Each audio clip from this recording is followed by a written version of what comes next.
About 5 years ago, it was in a little rougher shape. We cleaned it up, rewired it, repowered it, and everything. And on our way here, we tripped 38,000 miles. So we use the car a lot. We're averaging about 8,000 to 10,000 miles a year. It's a typical 46 Ford. It's what's called a Coupe Sedan. It has a wider door than a typical Coupe. You can see there. 302 power. Carbureted. It's power steering, power brakes, cruise control, air conditioning, power seats, power windows. So it's a cruiser, and we use it. It's not a daily driver, but we don't hesitate to take it anywhere.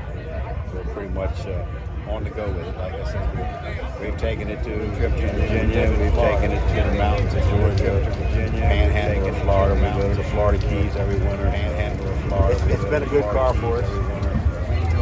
It's been a good car for us. Definitely not a show car.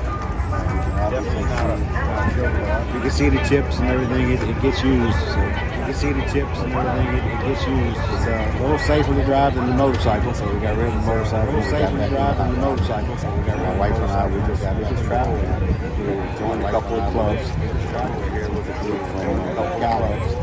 We all drove our cars up. Nobody uses trailers. Nobody drives their car.